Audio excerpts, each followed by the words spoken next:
Paxstravaganza 2020. Dewey and I went to PAX. Matt did not. I stayed home. But Matt is here to ask us questions as we go through a document that I whipped up of things Dewey and I played, saw, and other things I forgot that are not in the document.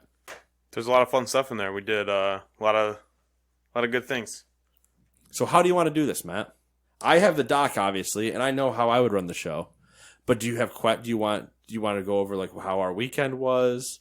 How this is not your show to run, but this is your show to ask questions. It's your show to run. Excuse me. You can run it if you want. Take point. If you want to ask me like what the fourth game down the list is, I don't remember. Oh, I don't know. I mean, you tell me what you want me to know. That doesn't help me. No, Okay. you take point. You ask questions, we answer. Game show. Lightning round. I mean, I don't have any What questions is- specifically. Did you stay in a new place? Yes. New place. New Like, hotel. Did you stay in a new hotel? Yes, new hotel. Different area. I'm getting the vibe that it was too far away. My fifth hotel in 6 years, I think. It was about the same distance as we stayed last year. It wasn't too far, but it wasn't close. Like, Yeah, it was a little bit longer than where we stayed last year. I felt like it was the same distance, but it just Yeah. there's nothing on the when way. I measured it out according to the map, it was a little bit longer. But yeah, there was nothing on the There's way. no like the last place we stayed was that north of the convention. It was in north. You pass a lot of bars. You pass a lot of I things think it was going considered on. north end. It's right next to TD Garden, But this year we stayed southeast. south, and it was a whole lot of nothing. There's Warehousing a district. shopping center right behind us. Yeah, Interesting. but But- other on the way, nothing much. Yeah, and I think a lot of people, if you hear, like Boston people, if you hear you stayed in Southie, are like, why did you stay in Southie all day? Okay. All right. Lesson learned, I guess. Yeah, kind of. I don't know. It always is a tricky time to find a hotel for 3 nights and not spend buku dollars and still be close. Did you look at Airbnb at all or no? Kind of, but a lot of them, some of them are weird. Those Like, are a lot of them don't describe like what their parking scenarios are and stuff like that. I'm like, well, I'm gonna have a car with me. Like, where am I parking this? I've had rough-ish luck with Airbnbs in cities with parking and like it looking okay or pretty good, and then actually seeing in person and it not being Yeah, up or to other the ones standard. being like communal houses. Yeah, and Where it's they're like, oh, everybody just comes in and there's a common area, and then you just get to lock yourself in a bedroom. And I'm like, well, that's Yeah, not it's- what I want. That's That's terrible. like hostel style. Which- Yeah, especially with something like a convention where we're gonna be busy the whole time, and then like getting back, I just want to like relax and chill. Airbnbs can be rough. Okay. so I still prefer the hotel. I still think the Envoy or something right around there is probably always our best bet.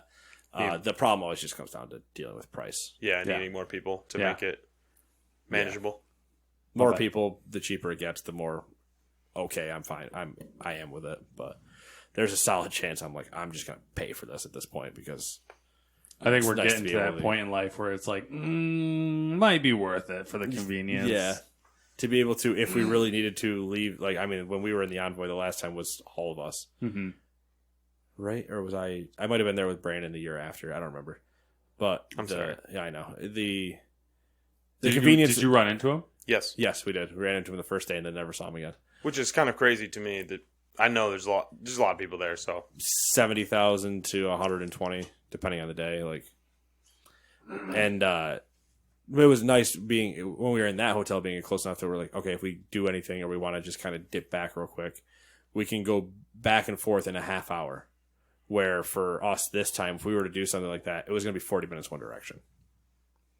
I can't imagine the convenience of staying in the hotel attached to the convention center. Can you imagine that? that would be so nice. I think. Oh but my god! That would a be- lot of. I know it's not possible, really, unless you're like, Unless I get there, like, I book it unbelievably early or something like that. now and just hope that it's the right weekend. Yeah, exactly. And just be like, all right, well, I hope that's right. But that was a good time. The hotel was fine. Fine is the word I stick with on that statement. Wasn't great. Wasn't terrible. But there were definitely like minor issues I had. Where I was like, that's not how that should be. I'm not going to go into detail about those. uh-oh. I don't know. You definitely didn't see, and I didn't bring it up to you. My hair all over the bathroom. I'm sorry, I'm a hairy boy. There was a lot of doing I there. shed like a freak of nature. That's cool. And I almost just didn't even want to have the lady come in and clean. And we didn't any day we were there, but I was like, I almost don't just want. I don't even want her to see this. I don't want to get charged extra for the amount of hair she has to clean up. There's a lot of hair. And yep. It was like comical, a lot of hair. Just think, my back is completely shaved right now, or mostly shaved. So That's true. This was a good time. Yeah, so that was fine. We didn't do our normal like really going out for food.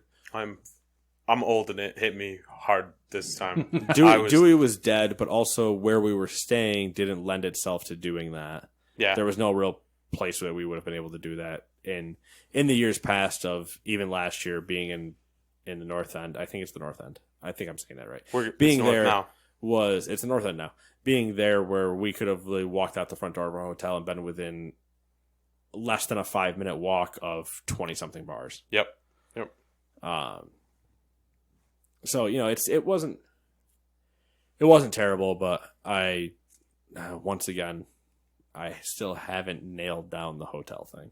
We'll get. I think the Envoy is nailed down. I think it's just a price problem at that point. So it's finding the happy medium between the two. But enough about hotels. That's not the fun part of PAX. That's true. Which part do you? What are you about to segue in? I don't know. So hit us with a question. I can see a joke segue coming out of you real quick. Nope. I mean, that's about it. I mean, other than, did you feel like there was something lacking because like some people pulled out last minute? Was there any? Oh, show wise, okay. I was gonna say food was lacking because they doubled down on food trucks being your source of food. Oh, really? Yeah. So it was like a lot of the same snack places of pretzels and blah blah blah. Did you do any of the food truck stuff? No, because I mean it's you're gonna go out there if you want one of the good food trucks. You're probably gonna wait 30 minutes in line. At least. And then still you're going in and out of the building, so you're going back through security too. And yeah, it's all through that same entrance. That's what I would be afraid of, is it's just not worth it. Nope, yeah, so it was a big cut in your time. Yeah. Like maybe ideally if you can get the perfect time and everything line up, like, I don't know, 40 minutes. Yeah, if you can kind of plan it so you get out there either first or last, it might be okay. But in between that, there were so many people out there. And it for us, and you experienced it with me too, I prefer to just like grab one of their pre-made sandwiches or a pre-made salad or something and be like, cool, I'm done. I have it in my hand. I ate it. And I'm on to the next thing. I'm moving. Mm-hmm. That's the secret PAX tip. Get those pre-made sandwiches. They're not bad. And it's way easier than going and waiting 40 minutes in line for a food truck. Bad news. It took me 2 days to find out where they were. They hit them. Because they were not in the normal, like, all over spots. So even our hallway of the pick it up nerd was not, they didn't have them there like they normally would. Yeah. They weren't there. They weren't in the upstairs, like, tuck away areas. None of that. There was some random, like, Asian wok up on that one floor. Yeah, that was something like teriyaki chicken or something. There was some random, like, a booth up there making food. But the only place that had those pre-made things was the front of the convention center, one of the booths right there. And we would get through that line, I think, both times in less than 30 seconds. Yeah, it was pretty much nobody was there. But it was like, once we found out where they were, the entire time, I went everywhere that I thought was going to be faster and never saw them. And then finally saw them there, and I was like, there's my answer. Yeah, we found them, Saturday? Way easier. Saturday? Yeah, I think Saturday. Because we got them for lunch, and then we got Jimmy John's for dinner on Saturday. Yeah. Interesting. Yeah. So I guess the show floor didn't feel. It was. I mean, it definitely felt a little. It missed a little bit. Like, I don't know. It was definitely a really good time, but there was like a little bit more that I would have liked to seen. They definitely pivoted. Obviously, once everybody pulled. But all they did, I think, is they just took and they shifted some booths around to hide as much space as they could. They did a pretty decent job of flexing, like, we got these big booths over here. Yeah, they hid it pretty well for missing who they were missing. They just ended up at one point with a very large walkway between THQ Nordic and Fuser. Yeah. There was just a large, like, the wider, almost as wide as the normal ones that run front to back. Mm-hmm. A little bit wider than that, running through one middle section there. Yeah, like between no wider than the two escalators. Like that was the length of that wide section. So they hit it pretty well. That's good. And it was nice to have that area because you could kind of cut through and It made it easier to get around. yeah, for sure. move a little bit better, and you didn't have to deal with some of the crowds that were pretty bad in some places. But Nice. yeah, it was definitely a good time. Played quite a bit of things. We did try a lot of stuff. Didn't play a board game this year. No, we did. Played Oh, we did. Card games? Did we play board We games? played Cyanide and Happiness as Oh, yeah. Trial by Trolley, Yeah. Tabletop. which I Yeah. lost. It was pretty good. It's a pretty good. Yeah, Can pretty get- good. That you game of arguing. Mm-hmm. You have one person who is a conductor who has a runaway train, and you have two teams trying to convince the conductor to go down the other team's tracks. Yeah. So if you're a judge, you're a conductor. I pull 3 cards of tracks. He pulls 3 cards of tracks, and I'm like, what does Matt not want to run over? I'll put that on my side. He puts one on his side. We reveal him. Argue. Matt, you definitely want to run over his side, right? Like he's got, babies over there. You hate babies. Kill babies. Okay. Interesting. And then whichever side, there's modifiers and more cards you put down, so you end up at 3 cards down plus modifiers on it.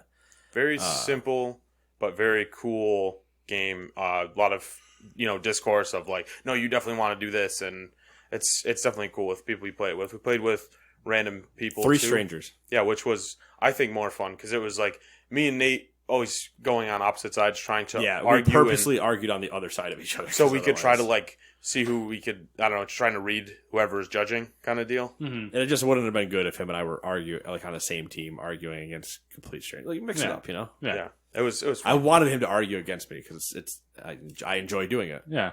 Yeah. I enjoy being a dick. Weird, right?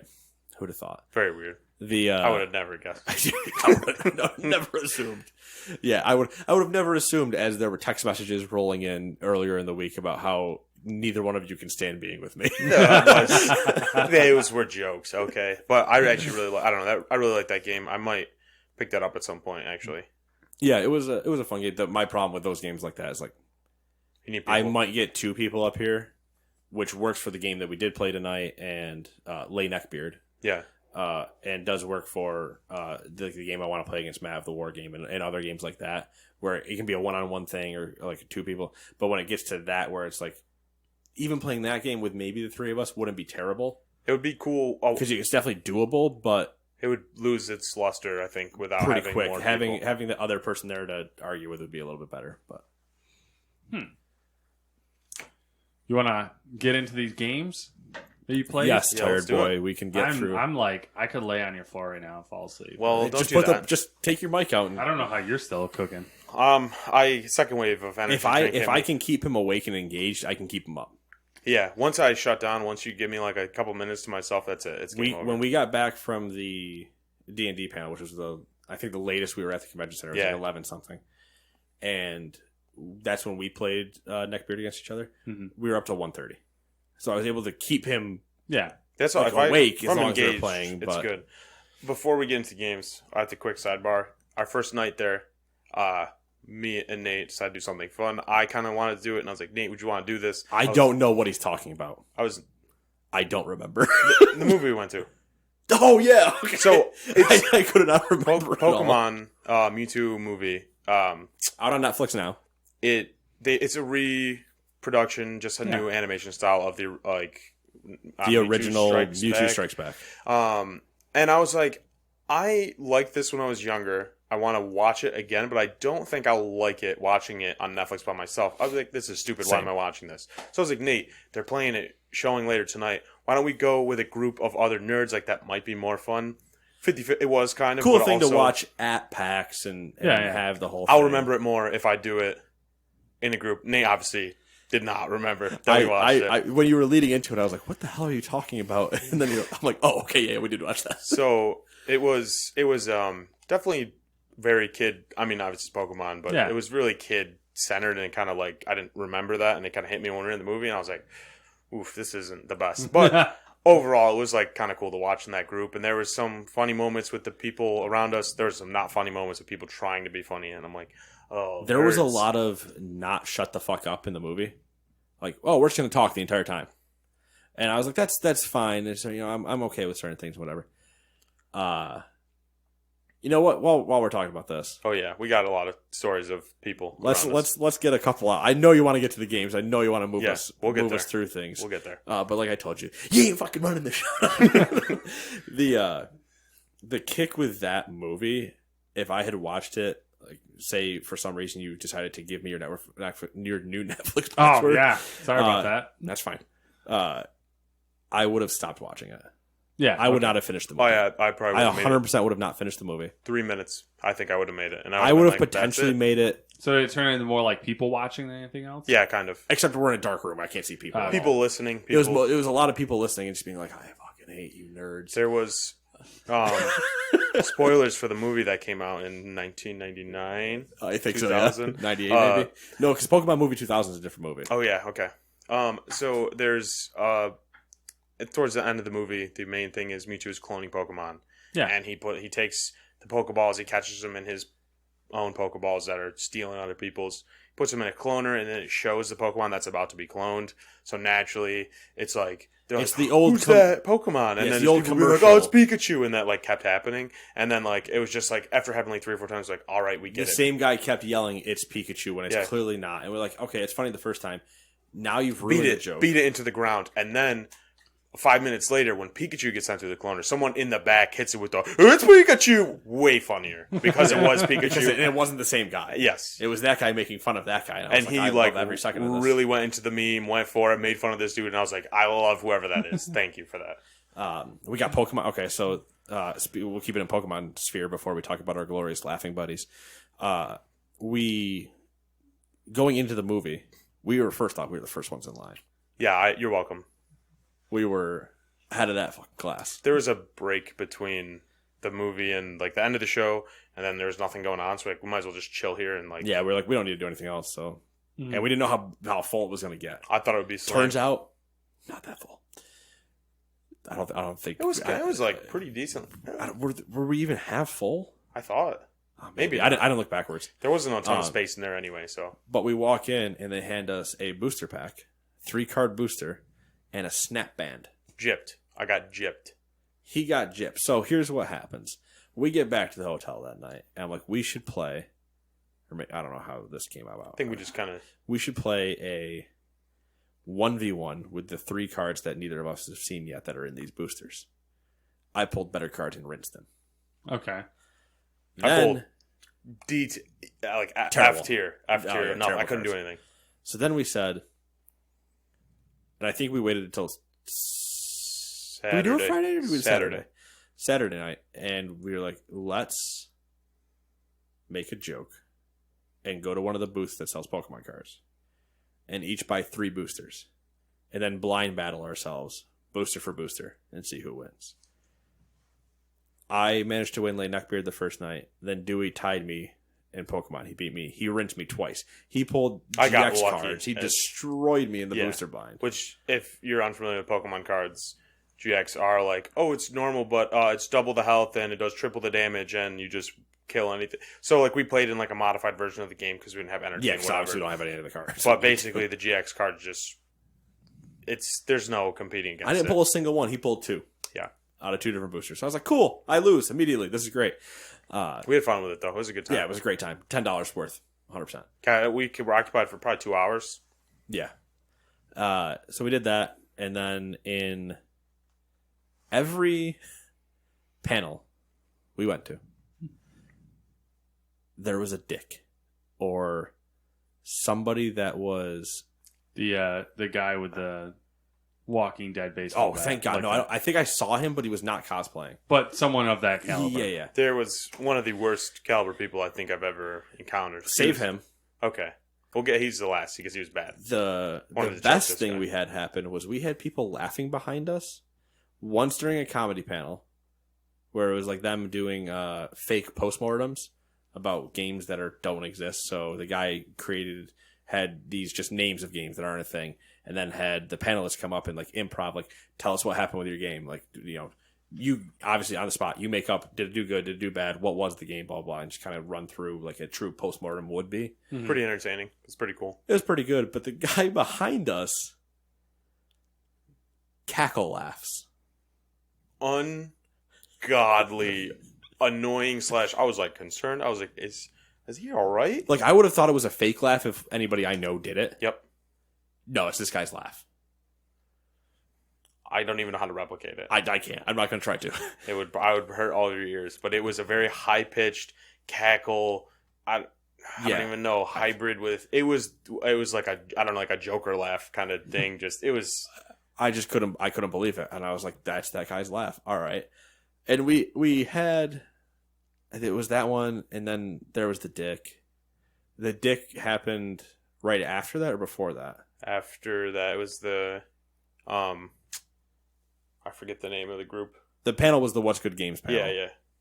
Andrea Renee, Brittany Braunbacher, Christine Steimer, and now Rihanna. What's her name? They hired on a part-time fourth person. He was in that panel. I'm saving him because he's going to set Dewey and I off. Yeah. Guy's a monster. But so that happens. And then we went to... D&D. So both those instances and we have happened, and we went to D&D. The big 3-hour panel of the Jerry, Mike, Xavier Morgan Woods. Webb, Xavier Woods. I'm going to forget her name. All of them playing D&D. And so we're in the big theater. We're sitting up there. And a joke gets made. The guy behind us cackle laughs. The exact, like the exact same line. And I was like, there's no way. This theater is huge. Yeah. It is huge. It is packed with people. And we said going into this, like, there's 110% no way we hit strike 3 with people being near us. I thought, honestly, I heard his laugh. I thought it was the same guy. I looked and I was like, that's not the same. He has the same laugh. Yeah. I was like, I asked him afterwards. I was like, was that the same guy? And he's like, no, man. The first joke that they had where it was like everybody got it, me and him started laughing. The guy behind us laughs his cackle. And then me and Nate are holding our sides, cannot breathe laughing because we just got put with the same dude. I'm like, how does this happen? And I'm trying not to, I normally, if I start laughing, I don't out loud laugh. It's just me kind of like, yeah, all right, that's pretty funny. Except for when Dewey's grandmother was high on the mic with us, and I'm crying with laughter. It was reaching that again. It was where I am trying so hard not to join in this guy's cackle because it's too fucking funny that it happens to us again. Yeah, it's not like we were in the middle of a row. We can't just get up and move. Yeah, nope. We were stuck there. And we're just sitting there. Nothing has happened. It's the first 5 minutes of the thing, and him and I are just. He looks at me, I look at him, we're just like tapping each other, like, I can't fucking believe this. It was kind of fantastic, though, honestly. It made it better, because every time he laughed, I was like, this is so funny. I love this. All I could do was just sit there and just... Yeah, it was good. I was trying to... Because I was suppressing my laughter, I almost started crying. Because I was just like, I can't, just don't say anything, something... And yeah, that was a good time. There was something else about that D&D panel. Oh, the D&D panel was based on Mandalorian. Okay. Mike was running it, the one that normally is a player. He was the one running it. He was running a one-off type thing. He ran the Battle Royale thing 2 years ago, I think I told you about. And he was running it based on Mandalorian.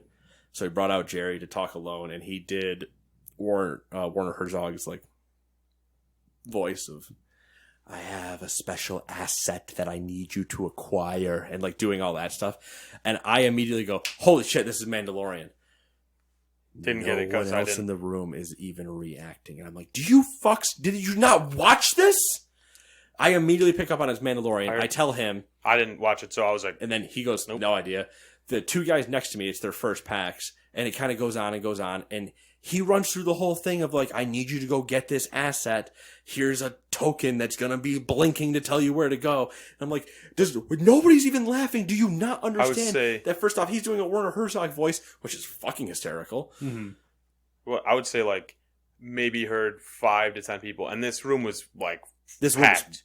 So it's like Nate and then 4 other people that are like, this is fantastic. I get this. No one else. The two guys next to me finally, I've been over listening to their conversation before we sat down, and it's their first time at PAX. And the guy 2 over is like, I've seen this. Like, I know what what is he referencing? And the guy next to him, that's next to me, is like, I don't know. It seems familiar. And I just kind of lean over. I'm like, Mandalorian, Disney Plus. And he goes, oh yeah. And he tells his buddy, and they're like, oh yeah. Okay, that's great. Yeah. And then it isn't until he brings everybody else out and has to almost look at the audience and go, yes, this is the Mandalorian. Like, He did have to, because Jerry asked him, he's like, wait, are you doing Werner Herzog? They just both start laughing. They're like, yeah, it's the Mandalorian. And then everybody starts laughing. I'm like, how did you guys not get this from the get-go? But how do you not get Werner Herzog like right immediately? Yeah. The baby. I want the baby. It's like, oh, it's so good. So that. And now I want to go back to one of the only things I personally tweeted about during PAX. Because our Twitter feed, that is the Gamers 2 Twitter feed, is handled by an amazing person who does an amazing job for us. High praise. Posting any and every picture I sent her, I think. I'm not positive. There might be some that slipped through the cracks. I didn't double check her work. most of them got up there, so I feel like they all did. Should have slipped in a Dewey dick pic. Next year. I don't need to get banned on Twitter's terms of service. I'll check the OnlyFans account for that. Oh. Yeah. Go to come fuck on Twitter. So she was taking care of all of our posts or anything about games we played or things we saw or panels we went to and blah blah blah. The one thing I needed to comment on specifically was a douchebag that was in the What's Good Games panel. The panel itself was great. I enjoyed it. It was a good time. I enjoy Andrea, Brittany, and Christine and Rihanna's their views on things and everything like that, because they've had how many years of between them in the industry, and and they're still a fun group regardless.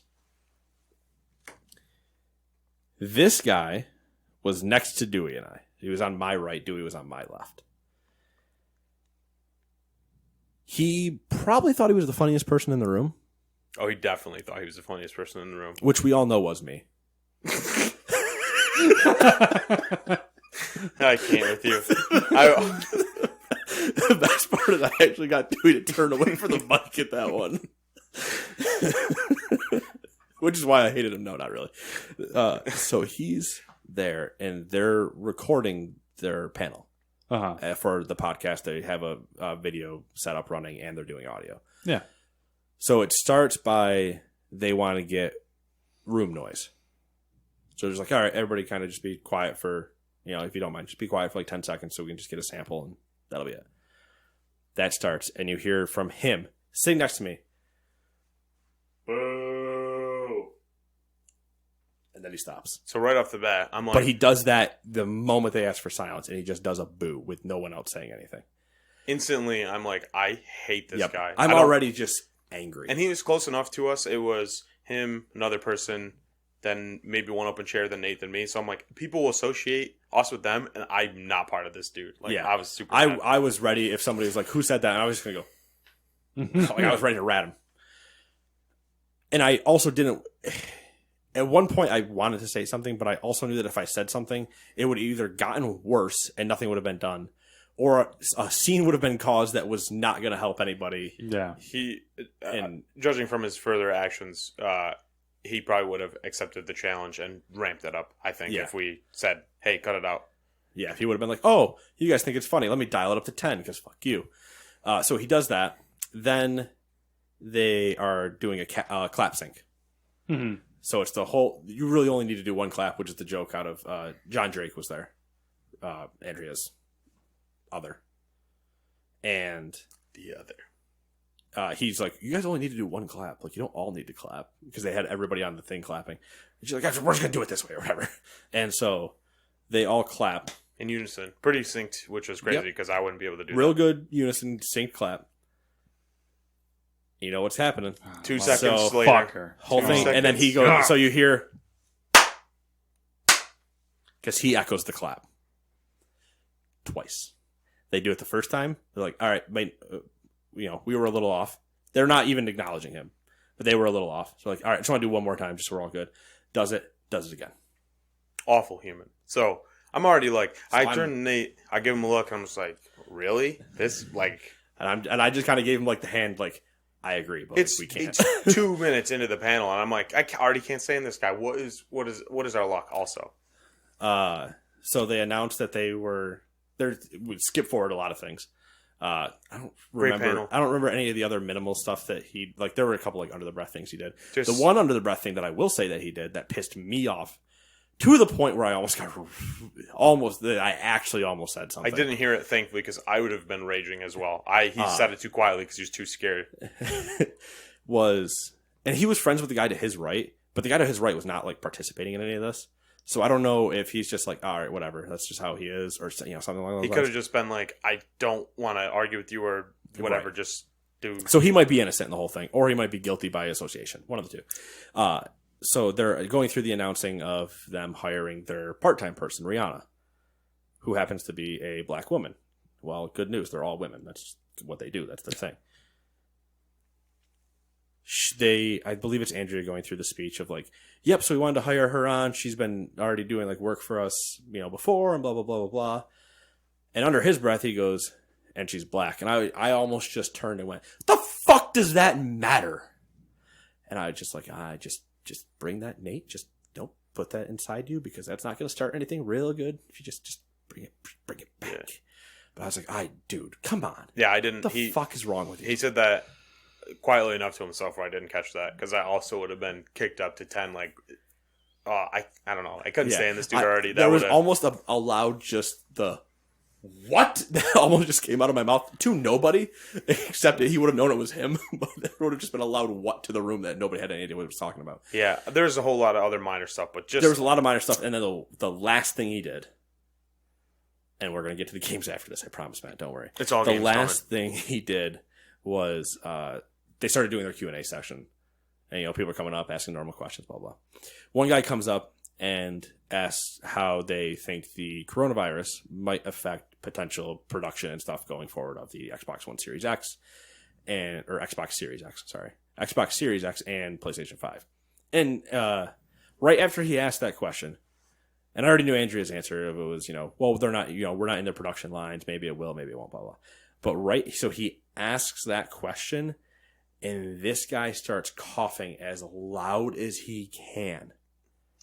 Fake coughing, just unbelievably loud. So I hate these people because you just want to be like, dude, shut the fuck up. But like that's what they want. Yeah, he wanted somebody to, and nobody gave him any attention up until this point. So he was just back and forth the whole time. And finally, so he does this, and Andrea says like, I see what you did there, and just says that. And that's it. But I'm like, I so badly wanted you to just be like, get out. I wanted you to kick him so bad. Yeah.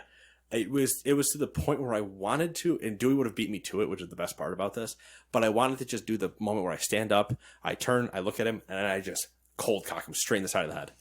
It would have been great. This guy's on his phone the entire time playing games. He started watching YouTube videos.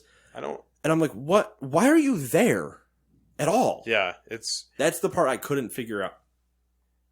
Which if it doesn't. Why are you there? It doesn't make sense to me as to why you'd go to a limited panel to berate and make fun of or whatever the content they're producing, and people while want being to go see on that. your phone, yeah, and that not also. being it just didn't make sense to me at all. And the panel itself was great, but that man became my mortal enemy for the weekend. Yeah, it's I don't know, I don't understand. And until next PAX, he is now the PAX enemy number 1. And if I catch him next year, he officially is rebranded as PAX enemy number 1. If I had a picture location tags on Instagram and try to find him, and if I had a picture of his face, I would 100% get a shirt printed for next year that says "Wanted." Scumbag. Wanted, dead, scumbag, dead, not alive, $1,000. Yeah, that frustrates me that you would go to a panel like that and just I don't know, not know the people, not care, whatever. But anyway. Let's talk about these games, because that's what PAX is all about. So, let me begin, Matt. Oh, boy. With the beautiful intro that I wrote that is terrible. And it was a glorious time filled with Courtyard Marriott bullshit, because that's where we stayed. And walking galore. Ate late, drank little, played a ton of games, both board and video. Gained loot in the form of a drawstring bag from Troll and Toad. That's the orange one that's on the floor over there. We also ran into a streamer. Technically, probably 100 or more streamers, because probably everybody there is a streamer. But this one gave us a sticker, so go check out twitch.tv/nerder she wrote. Creative name. Nerder she wrote. We spoke with many devs and played quite a few games, as shown below in no particular order, except towards the end there's a slight order, because I'm insane. and you haven't seen this doc, so this is the fun part. This is a fun part. Yeah, we were standing around watching, I think it was Iris of Giants was the name of it. It was the same people that did Legend of Keeper, which we'll talk about in a minute. Iris of Giant. That sounds correct. I think it was named Iris of Giants by I think it was Goblin Studios. Yeah. And so we were just kind of watching that, and it was a grid-based game where you were playing cards, and you had to kill enemies that were in the grid, and as you killed them, rocks would move up behind them. So you were just killing through like the little line of them, and then once it was rocks, you moved on to the next line of stuff like that. And she came up with her dad. I'm gonna say her dad. Oh yeah, I don't know. Dad/daddy. Dad, husband. I'm not sure. I'm honestly not sure. It could be 50-50. But she came up and was wondering if we were waiting in line, and we were just kind of watching because we had visited that booth earlier in the week for a different game. And we're like, oh no, go ahead or whatever. And then we're all just kind of standing around watching it because there was somebody else playing. Terribly, he was awful. Yeah, and so we're just kind of sitting around watching, and then she turns back to us at one point. She's like, "You guys like stickers?" I'm like, "Yeah, I'm about stickers." So then she hands us.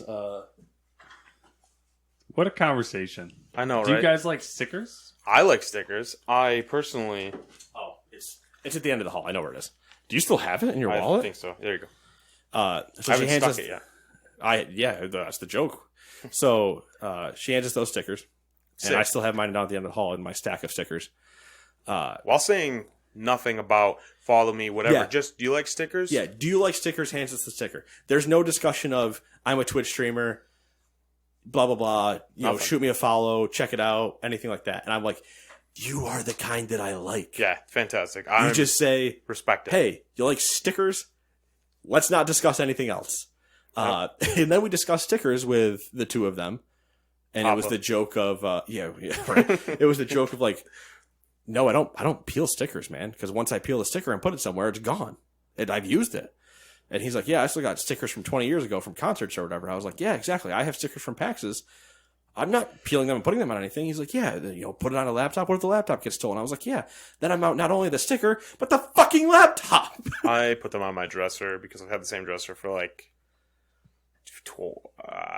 16 years. So it's just very full of stickers.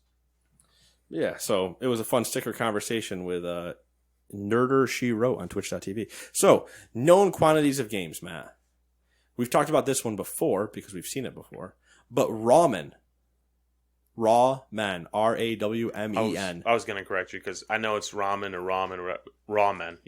I have to say it that way to get the words correct. Yes. From Tiny Build. We know them. We love them. Yeah, Tiny I Build. enjoyed it. It was clearly still needing work, and I would prefer to blame the laptop that I was on versus the game for my loss because Dewey did beat me. But that's my thought. Second and third, I believe, right? Yeah. Yeah, I was terrible in the beginning. We had a professional that definitely played like at least once, if not multiple times. Dominating us. He played that. Absolutely. He knew what he was doing. Yeah. So you are a chef, Mm-hmm. and you have a pot, and you sling ramen or soup. I don't know what they were actually calling it. Probably ramen. You sling that to, I don't know how many hits it took, but to knock out enemies. A few, maybe 3. You could hit shift and get like a sprint, kind of like a slide type of thing. That only lasted for so long, but easy for movement. Double jump on trampoline type things, buildings to like bounce up higher. There were pickups in the map, and we were playing a King of the Hill version of the game. Yeah, where it was one for free for all, 5 people. Yep. And then everybody had the ability. You could create like cracker walls, like a 2x2 cracker wall.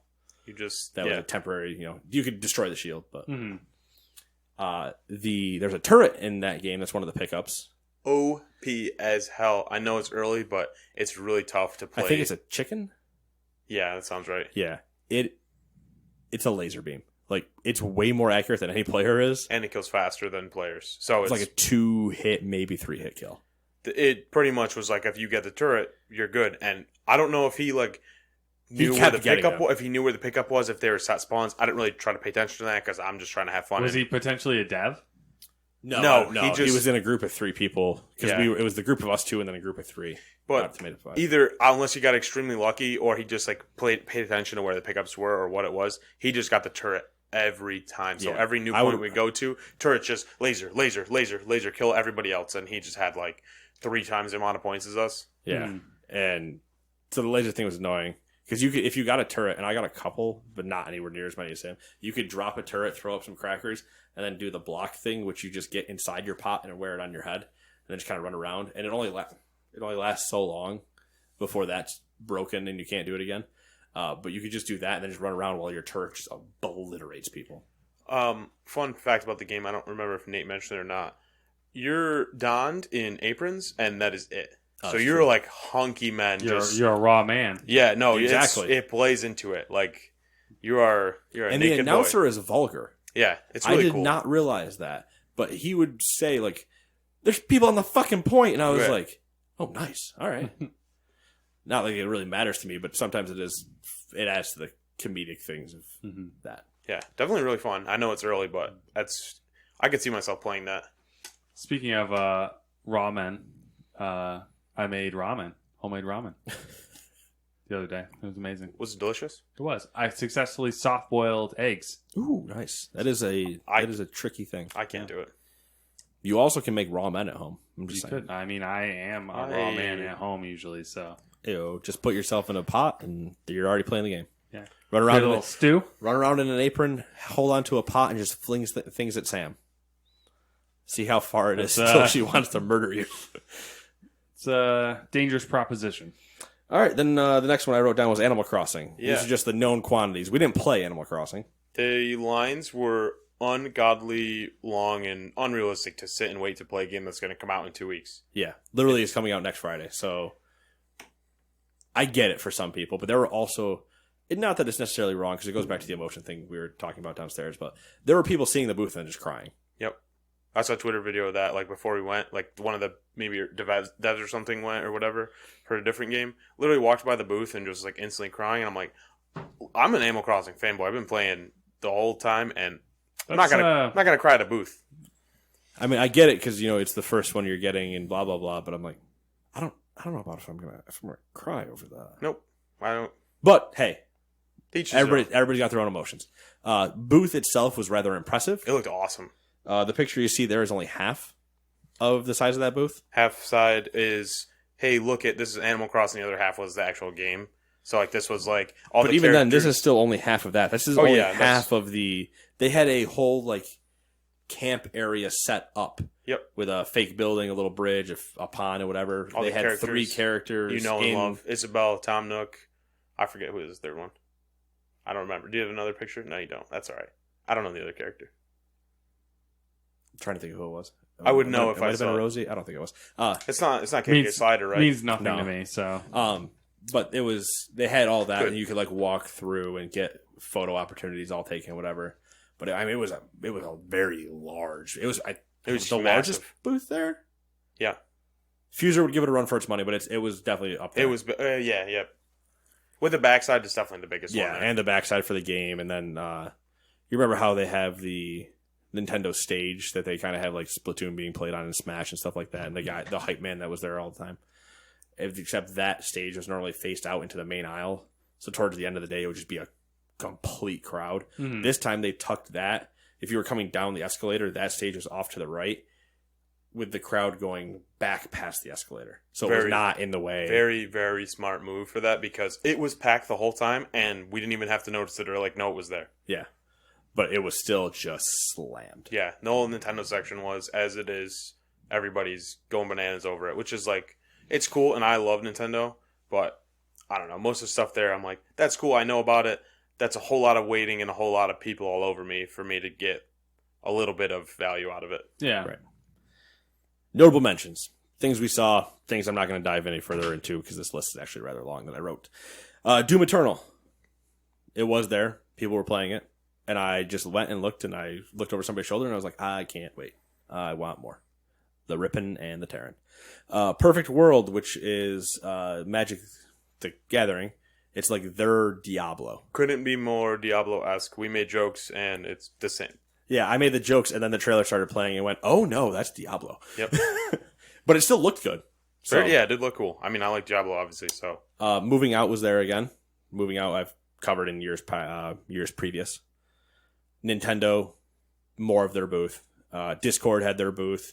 Square Enix had Final Fantasy VII there. We already covered that in the previous week's episode. If They you're had listening to this, the new expansion for... I think a new expansion for Final Fantasy XIV, Yeah, the online MMO. I forget the name of the expansion, but... Yeah, I think they were raiding there.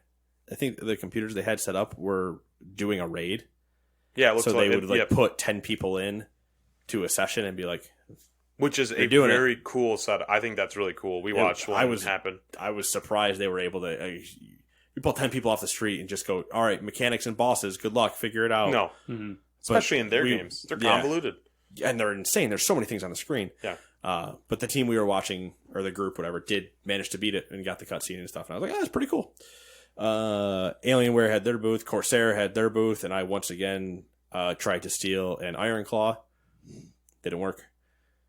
I say tried to steal. I walked over, put my hand on it. I was like, this thing is so beautiful. And then just... He started yanking it, and it was like, give me this. It won't come out of the display. I did like the longing, like run my hand slowly down it as I'm like walking away, like, I'll be back for you. Never went back. But it is, I'm like, I have a Corsair glaive, and I'm just wanting it to break. You want me to hit it? No, 2 times? I don't want you to purposely break it. I just want it to die. So I have Sounds a reason like he to wants you to break it. Don't you But do it. don't do it when he, just... Break into my take care of house. it. Break into my house and steal my mouse. We'll take care of it. And Devolver had their booth, and We'll get into that. we're not going to get into it. Okay. So go ahead and get into it. Okay.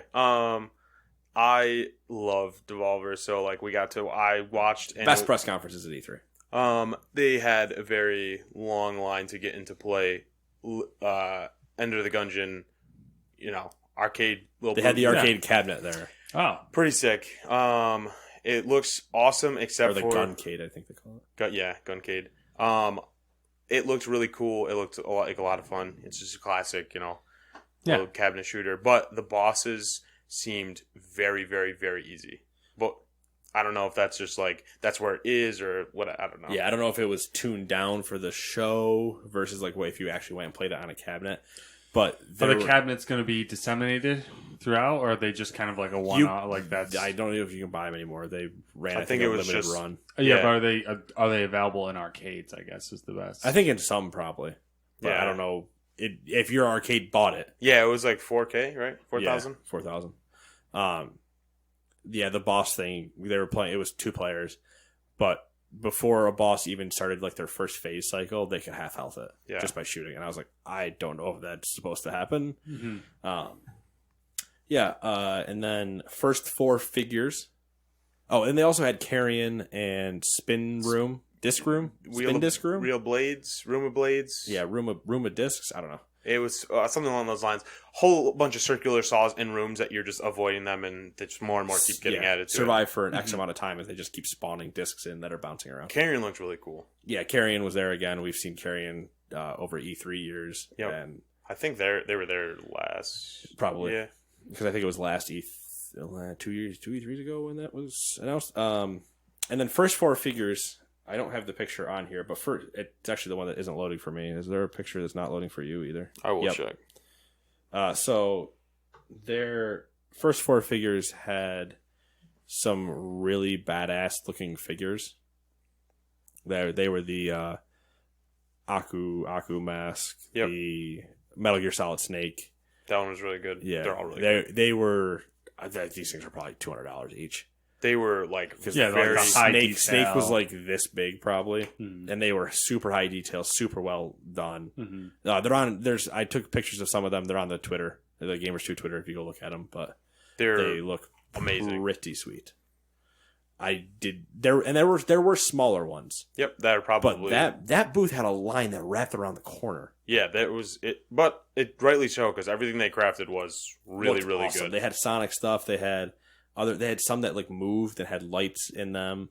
They were in the smaller ones. Like I think the Sonic one had a light thing. Yeah, it had rings and stuff going around them. Yeah, it was pretty bonkers. And then the other thing is Seagate Gaming. We stopped by the Seagate booth, and I once again, as always, get talked to by the reps. Just every booth we stop at, it happened. Yeah, that's how it goes. It's their job. Yeah, I mean, it's literally doing their job. But they were discussing their new, you know how they have their Barracudas? Yeah. Now they have Firecudas Mm-hmm. that are supposed to be even faster. They're coming out with new M2 SSDs that are Gen 4 NVMe SSDs and stuff. Crazy write speeds, blah, blah, blah. And the guy's like, you should just get one, man. And I was like, I don't have, I'm doing the I don't have a reason thing. But then I'm like, the more and more I thought about it, I was like, I could put a 1 terabyte M2 NVMe SSD and just have it as a game storage drive and launch certain games off that. But I'm not buying one yet, but it was like, it was a very cool setup. They had their chair with the overarching monitor that drops down, that whole like reclining, that thing. Exactly that. Way to find the Twitter feed. Proud of you. Proud of you. Yeah, so they had that there, which those chairs are always crazy. I think it's like a $5,000 chair or something. And it was a cool booth. Cool time. It was cool to see some of they had what did you play Outer Worlds on? Probably a 49-inch ultra wide, maybe bigger. Yeah, it was pretty big. It was really wide. It's too big. They It's had hard to look at everything. They had some really cool open cases. Mm-hmm. They had a PC that somebody had to explain to me, and he also didn't answer the question the way I wanted. Not it, the best rep. Nate was like, "Is this?" I forget what specific you asked him. It looked like it had 2 processors in it. Okay. Which isn't unheard of. I know a lot of PCs that do that. But it looked like it was 2 motherboards back to back with 2 processors on either side. So I was like, is this a double PC case? Is it running 2 processors? We get a rep that comes over. And somebody's like, oh, you got any questions? Just let me know. And he asks him this question. And he's like, I don't know. All I know is it's a PlayStation 4 and a PC in one. And then that was it. And I was like, you're terrible. I was like, well, you answered my question because, yes, there are 2 processors in there. But they had taken out a PS4 and put it in a PC case to then have one case. What booth was that? Seagate. I've seen that done before, like online. There's companies that do that. But they had a PS4 and a PC running in the same box. And I was just like, oh, okay, that is cool. But yeah, the guy was just like, I have no idea. I know there is a PS4 in it though. And I was like, okay, yeah, that answers my question. But whatever, dude. If you have any questions, ask me. I don't. None of those. My favorite is always when those people do that, and I ask them the question. They go, "Well, actually, I don't know," and I'm like, "Thank you. Oh, you're so helpful." Not like I'm asking you that hard of a question. So let's get into the unknown quantities, meaning things. This is the first time I think we saw them. Mm-hmm. Some information about them. Some nice little pictures of screenshots I pulled in. Publishers, devs, what system I know it's coming to, which hint a lot of these are PC because I couldn't find any other information. I also didn't look that hard, so I'm sorry. I'm inaccurate.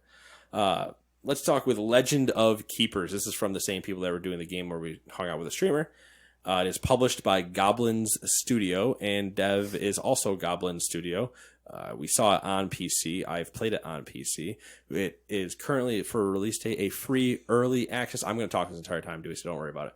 I don't mind. I know I'm literally going to read all of these. Yeah, all right. Because I'm a psychopath. Free early access prologue is on Steam, and then there's more later. You can currently buy a supporters edition on Steam. A little description about the game. Legend of Keepers Prologue is a free playable alpha demo of Legend of Keepers. This is straight from the Steam page. So it's a tactical dungeon management game where you play as the bad guys. You're the boss of the dungeon's defending department and need to protect the company's treasures against pesky heroes. This version of the game contains around 1 to 2 hours of gameplay and introduces Legend of Keepers mechanics, lore building, and game strategy for the full game release. So yeah, you play. I think it depended on the dungeon. Yeah, but you were the bad guy. You were the big boss bad guy, and you hired minions. Yeah, minions that all had their own abilities and stuff like that. And it showed you. You kind of went through a dungeon. It would show you the first screen where maybe you placed your minions, or maybe you placed a trap there. There was one room where you could cast like one of the spells that you had. So you boost like your morale or lower their like spells, or because you could either eliminate enemies by healthing them to 0 or reducing their morale to 0. Mm-hmm. And then you could you would want to build that based on what you were doing before. So if you were going for morale, you'd probably put a lot of morale things in to remove theirs. but you went through and like placed it all in the dungeon, and it showed you like where it would be all placed, and then it went through and plays it. So you see it So all a kind of simulator, happen. kind of. Yeah, and then you go through and you do it, but you choose each of your minions has 2 abilities, so then you choose which ones you want to do. Some only could attack. You're usually facing 3 heroes, so some might only be able to attack the front hero. Some might only be able to attack the back hero. Some might attack all 3 heroes, depending on what the attacks were and stuff like that. One of the heroes or one of the minions I had he had like a passive that all enemies or all other minions behind him took 25% less damage. So you wanted to put him in the front slot, and then stuff like that. The guy playing it before me got all the way to the boss room and had to use his like super minion or whatever you are. I don't know. Your boss. You're the boss. Yeah. So had to use the boss to defeat the heroes. When I played it, I didn't get to the boss room. Yeah, we made it 3 rooms, I think. Yeah, I killed the heroes in 3 rooms. But it was a fun time. It was It was cool. I don't know. It definitely seemed really cool and seemed like interesting to do. And after you beat a dungeon, after you clear the level, your troops would be wounded, and you'd have to like either sub them out for other ones because you can't just keep playing the same ones, or they'll like lose morale and lose health and stuff. So you had to like manage all that on the back end of in between levels, which seemed cool. And for a 2-hour free demo on Steam, I've played it since I've been home just to give it a test. Played through the 2 hours. I was like, Nice. yeah, it's more of the same. Pretty cool. Can I get that? No. Dewey, read the next one. I lied, by the way. All right. Fucking psych. I was going to say it, and then I realized I'm going to die. So Okay. and the next one you also had a comment on anyway. Trick when we shot. saw I it. do have a comment on this because they're liars. Trick shot. It combines the fast movement and visually mesmerizing acrobatic tricks of Tony Hawk Pro Skater and Jet Set Radio, and then fusing it with adrenaline-filled aerial verticality of and run and gun fighting, weapons, pickups in a skate park area or arena. In a futuristic survival game show. And they had at the booth where it said this is the first person shooter or shooter game with like skating mechanics, which I think it's called Tribes Ascend or Ascension or something. It's a high-res game that had like rollerblading while like shooting. Yeah, I This was- think I remember what you're talking So about. they were like, this is the first like skating shooting, and I was like, no, it's not. But that's cool. It seemed cool. It's literally Tony Hawk where you do moves. You're doing like combos and stuff and getting points while shooting at people. It seems cool, but it's a weird fusion. I don't know that it looked cool, but I don't know that it's something I would play because it's a lot to do at once, I think. Yeah, that's a interesting mesh of genres there. Yeah, definitely. Let's move on to the next one then. Unrailed. The joke was this was slightly the year of trains. There were a lot of train things there. I missed a good You year, missed apparently. out, I buddy. think there was Train Simulator was also there because Bus Simulator and a lot of the other simulator games Yeah. were there. So I mean, train year, man. Oh yeah, Trial by Trolley, train game. All trains, all the time. All trains, yeah. So Unrailed, smart man. At any point, Dewey, if you want this chair, we can. I don't mind. I'm we can sorry. arrange it. It's better I'm standing because I'll pass out if I sit down. That's fair. Dude, my feet are killing me. Yeah, I feel you. I'm about to put on some slippers just to ease the pain a little. Anyway, Unrailed, publisher, Daedalic Entertainment, developer, Indoor, Astronaut, System, PC. Release date, early access, also out now. Unrailed is a co-op multiplayer game where you have to work together with your friends to build a train track across endless procedurally generated worlds.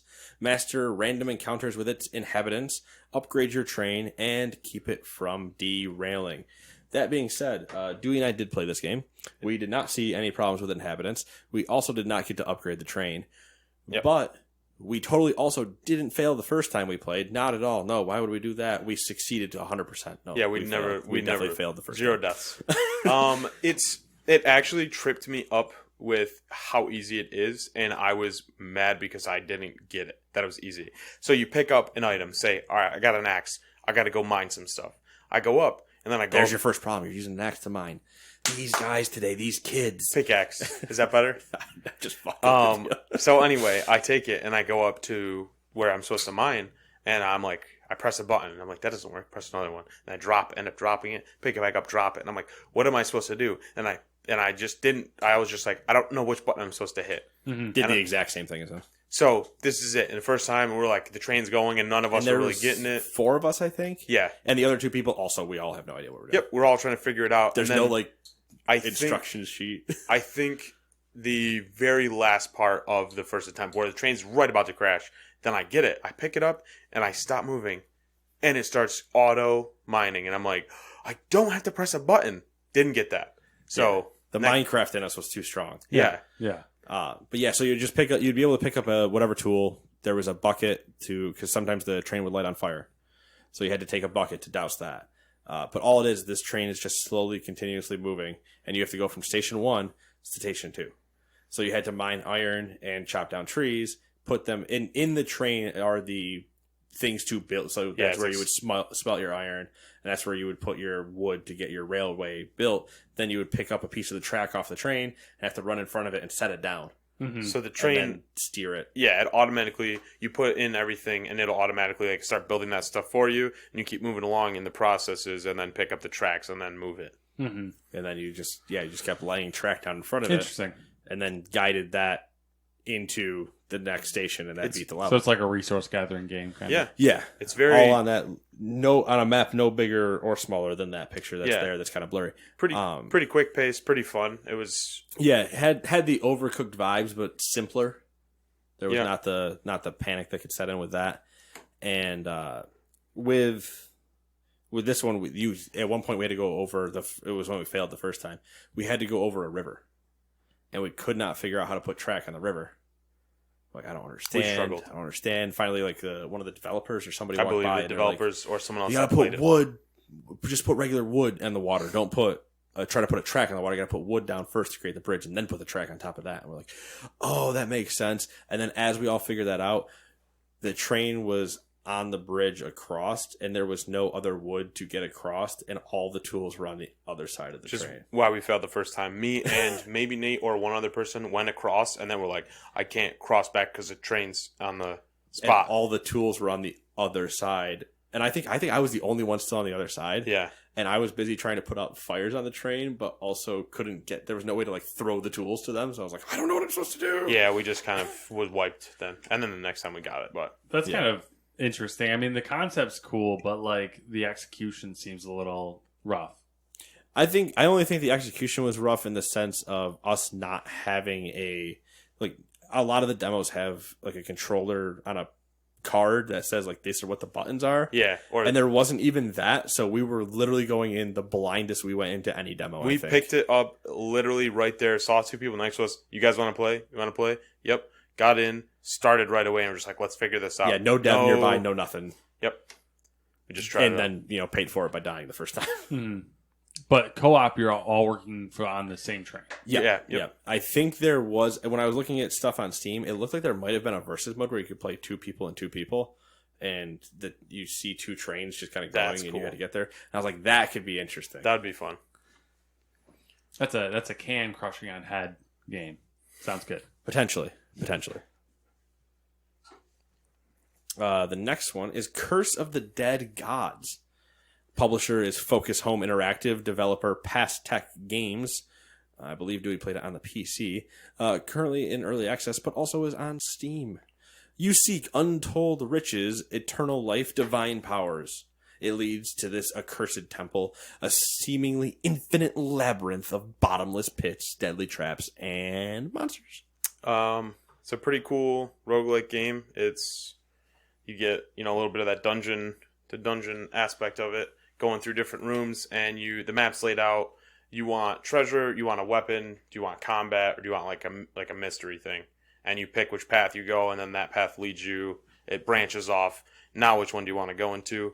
But their kind of thing with it was, if you get hit, the more you get hit, or like if you go into like, oh, there's a weapon shrine here, you could pay with blood instead of gold, and it would increase I forget what the meter was. I don't know if you recall. I don't remember what the name of it was. There's a meter that the more times you got hit or the more like blood you sacrificed or whatever, it would increase your difficulty. And every time you hit like 1, 2 like different levels, it would add like a modifier to your run. Mm-hmm. That's interesting. Yeah. So it's like you can pay with blood, but it's going to get harder. Yep. Or you could get, if you had the gold, you could get your upgrades that way, which wouldn't give you the negative modifiers. Definitely seemed cool and something that I would play personally. Mm-hmm. I don't remember. Did it have any kind of like release time frame or anything? The only thing I had was on Steam Early Access. Okay.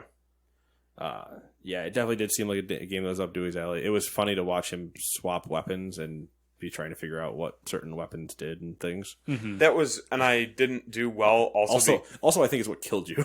Yeah, because I didn't want to just, okay, this weapon and this tactic is good. I wanted to try other stuff. So, like, I had, I ended up getting, like, a really cool combo where I could just teleport in with these claws and then back out with a sword attack. So I'd go in, like, hit with 3 claws and then back away from the enemy with a sword swing. But then I was like, oh, there's a flaming sword over here. I want to pick that up and try that and then do other things, which ended up being, like, slower and worse weapons. But I just kept swapping them.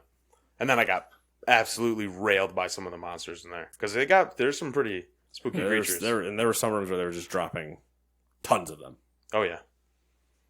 I lost on a boss, right? The second run? Yeah, okay. He died to a boss. I at least made it to the boss. The next one is Kerr. Yeah, because I think it one-shot you. Or it, like, two-shot you. It was powerful. The next one is Kerr, it's KUR, which stands for Kill, Upgrade, Repeat. The publisher is the Quantum Astrophysicists Guild, which we'll hear more from them later. I do love that name. It's probably it is really cool. The dev is really Ragdoll on PC, coming out sometime in Q4 2020. Boot flesh-wearing robots across the screen and cling to your sanity as you bail out the corporation and subdue the ridiculous AI. Incur a retro-inspired FPS. I also played this game, and You're going to find a real big theme, is Dewey played a lot of games for me.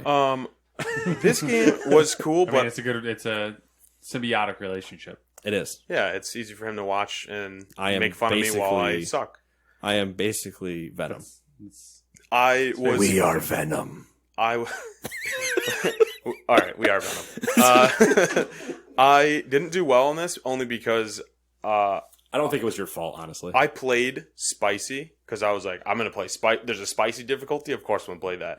And the mapping was really difficult for me because it's mapped on the buttons it tells you to do is mouse and keyboard, and I had a controller. So it says left mouse button to do this, and I'm like, okay, figure this out. So there's like one part where it told me to kick, and it was right mouse button, I believe. And it's me pressing every single button to figure out what it was. It was throwing me. It was funny only for the sense of you would watch him get to the wall, and he'd be like, all right, now kick. And you just see the guy just... one jump, or like something like that. Yeah, a little crouch action. Fire a gun, crouch, something. And I'm like, oh, it said right mouse button. That does not translate at all. Yeah, I have no idea what button he needs to press. But he figured it all out, and then it got to the point where he was fighting the enemies, and... I didn't realize you were on spicy. Yeah, I would pick the hardest. Because you were getting tagged. Yeah, and the enemies were kind of tough because there was like some... Honestly, the lowest form of the enemies were the ones that were bodying me. It was a little rolling like centipede thing. Yeah, it would just roll at me and slap me. So like there was no real defense. Like they moved super quick. I couldn't sidestep them, and like I think they're meant to do like just be little ankle biters. But on spicy, they were killing me. It's pretty funny. But it was cool. It was very Doom-esque. Like, I love how your approach though is to roll up to a game that you literally have no idea what it is and be like, highest difficulty, please. Well, I mean, it said spicy, and then like the dev was just like, I mean, there's a spicy mode. You probably don't want to play in that. I'm like, spicy, gotta do it. My favorite part, not even the dev for that game. This is one of those booths where it's like a 5 or 6 game run, and they're all devs of different games or whatever. And I was talking to her while he was playing, and she was a fan of a game called Sail Away, where you are just in a boat, very casual, like peaceful thing. And she's like, that's probably my favorite game. She's like, I don't think this is a bad game. I think this is a good game. But I play games to like just kind of de-stress and chill. And that game makes me stressed. So I was like, yep, that would make me stressed too. The next one is It Came from Space and Ate Our Brains. I think you remember that. I've called that out in our new release list. The publisher is All In Games. The developer is Triangle Studios.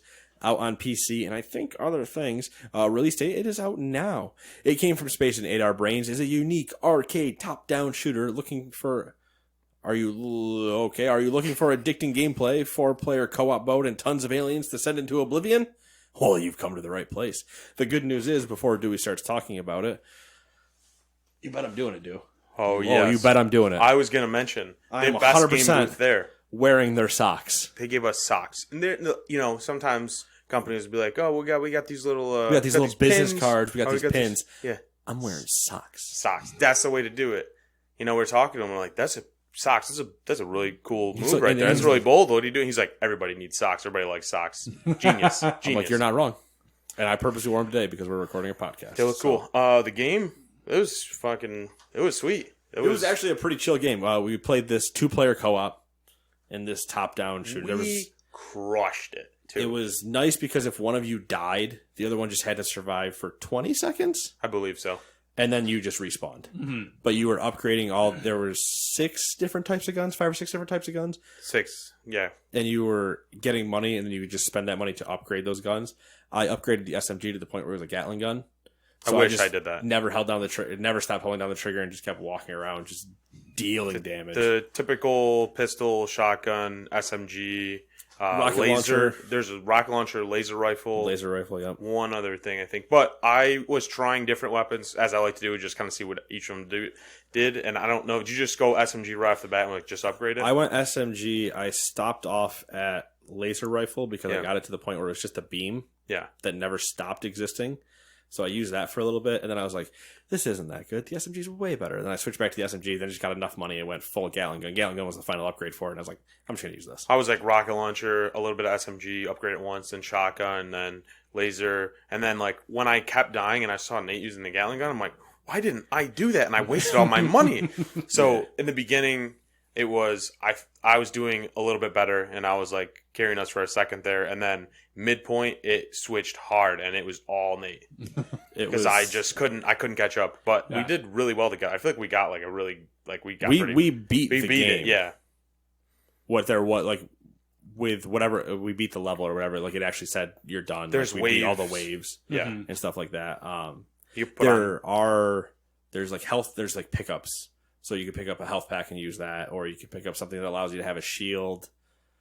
There are some other things you could pick up too. A turret, the best turret, grenades, mines. Mines, money were pickups too.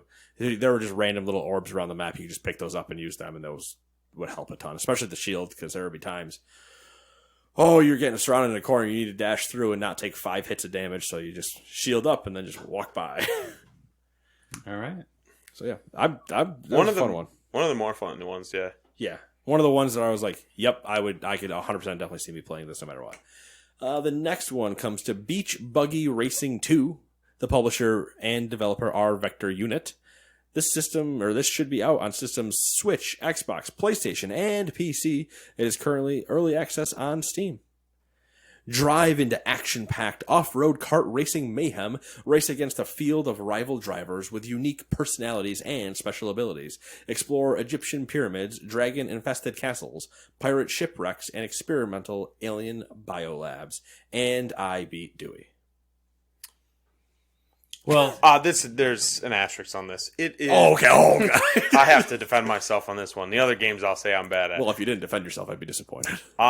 This game is pretty much just like merging Like Crash, I think is probably the CTR closest. and Mario Kart. You just Or throw like it Sonic together. All Stars too. Yeah. it looks like Crash. So it's Yes. Crash, and then a lot There of is a mask that is like real close to copyright problems. it is extremely fringe right there. And then some of the power ups were pretty much just Mario Kart power ups, whatever. But I mean, it's a racing thing. Yeah. There's going to be things. Yeah, you can what do. kart racer doesn't have them? Yeah. The problem I didn't hear the devs say this. You can only use your ultimate once per race, and I used mine early because I didn't know that. And each driver has their own ultimate. Mm-hmm. So he blew his driver's ultimate in the first 30 seconds. 30 seconds. Yep. Tough. Which I don't remember what yours was. Mine would have been perfect for what I needed it for, but I didn't know that I only got it once. I was a skeleton person, and I had the ghost ride ability to just ghost all racers, any type of damage, anything which is coming at me. basically like star mode, I guess, if for Mario Kart. Yeah, essentially, but with I could have ghosted through like map parts too, like anything. Yeah, I no was just- collision. I was, just a ghost driver. Amazing, cool. Used it when I was in first place because I didn't know what it did, and then just blew it. And I didn't win the race. I just beat Dewey. He did beat me. I think I finished second by like 2 seconds. After about 15 to 20 seconds, I pulled into first place. Was in first place literally until like the very last leg of the race, and I got hit with this power up or power down, I guess. Yeah, because there were some that you could affect, like one person. Sometimes it looked like they might have been skill shots because they weren't landing. Mm-hmm. So it would be like green shells or whatever. Like you have to hope you actually hit them. And then other ones were similar to like the lightning bolt where you just hit it. Because I used one on these guys early on where it gave them all giant bouncy tires. So they just kept bouncing while still trying to drive on the course. That was pretty funny to watch while I was fine. You hit me at a perfect time where I didn't know that it was that because I went off a jump when he hit me with bouncy tires, and then I just bounced straight up and hit a bridge. And I was like, is that supposed to happen? Or is that like, did I do that? Like, I really wasn't sure. And then like when I jumped down and then went back up, I was like, bouncy tires. All right. And I looked around and everybody was doing it. And I was like, okay, I thought I broke it or like something, I hit a bad spot. We were playing with 4 other people, I think. Yeah. 5, yep.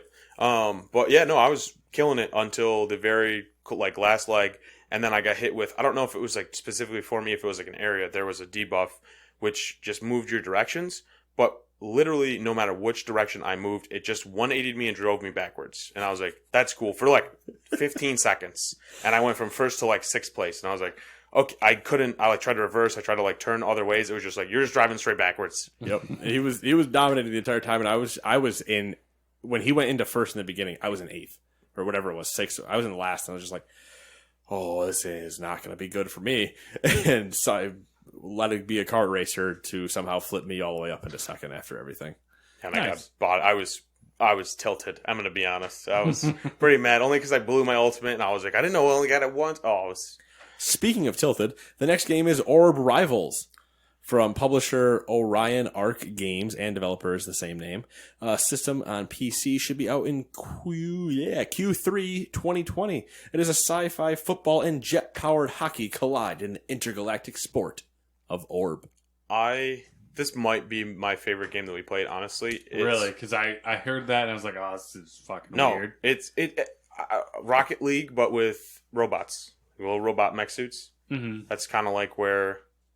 I don't know. That's kind of what it felt like. Yeah, no. Yeah, I mean, you'd be pretty close in correctly saying that. Yeah. We got to play 3-on-3. It's still pre-alpha, right? Or yes. You are in a mech suit. 3-on-3. You start on one side. I think we joined when it was 1-0 them, and we joined in because there was just devs playing. Yeah. So we get in and we're like, all right, let's do this. We take over for 2 devs that were playing, and it was us and then one other person on our team. And we started with the ball, and it's funny, we made it halfway up the field, and the devs were like, yo, you got to go grab the ball. It's back in your goal. And we're like, oh, man. So we like made it halfway up, and we're like, where's the... Oh, it's back. Okay. Yeah, they like it spawned at your guys' goal, where I was like... But we just went in like not really much direction, just kind of jumped in because it was in the middle. Because we were shooting it like Rocket League, where it would just drop in the middle, and we hit the whole ass. Yeah, but we got to play it. You would, I think it was like shift or whatever, and you would just boost and kind of just like hover forward faster, or if you jumped, you could kind of boost jump and kind of play around with shifting around and boosting. There's a lot of that movement. There were some pads on the floor. One seemed to like stop you. Other one seemed to boost you. A third one that I don't remember what that did, but I was not briefed on what those pads did, so I found out the hard way sometimes, where I was like, perfect, into that pad, and I just came to a complete stop, and I was like, there was some learning curve to it. Mm-hmm. But we came in, and it was 1-0, the other team, so we're down, and we're like, all right, whatever. And it's like, we played for, I don't know, maybe 4 minutes, and it was last, how many seconds 10. were left? 10 seconds, 11 seconds, and we ended up just scoring to tie it. Like, I got it. And we were, like, pretty dominant with keeping the ball in their zone. For the longest time, I had no idea how we were supposed to score. You take the ball and you boost up on top of their little goal. It's like a little square. It's like a basketball hoop, kind of. Mm-hmm. But you just have to go up there with it. Yes, you jump up and you hover over it, and your character slams it down in there. But you can't throw it through.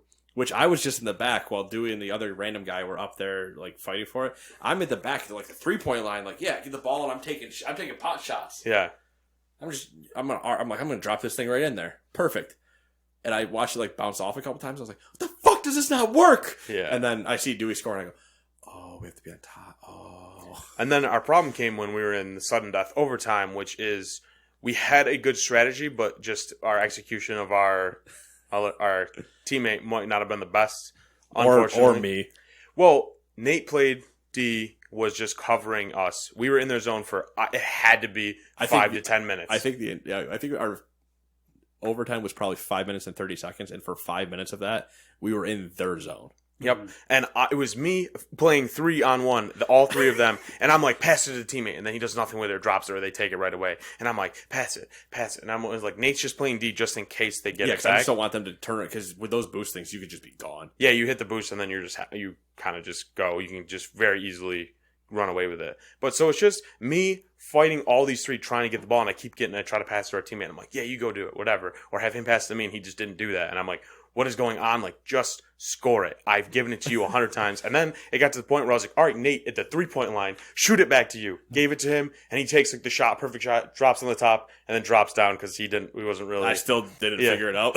And then I was just like, I wanted so badly, like, one of them to just go stand up there. Mm-hmm. I'm like, I'll just throw it to you, and you just stand there and catch it. And yeah, so but it was just me, me fighting them the whole time, and then our teammate just being like.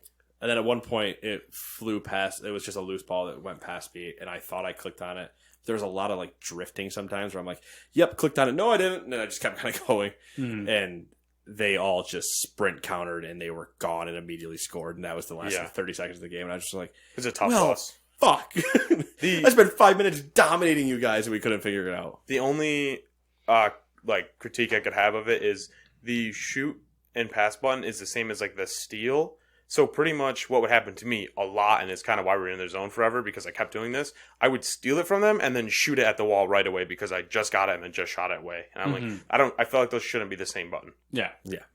It was very simple controls, but at the same time, still slightly complicated. Yeah. At least for the movement. I had a blast doing it. It was a lot of fun. It was like the 5 minutes we were there, I was like, oh, let's go. And I was like super into it. And then I was like, he kept wanting to go back.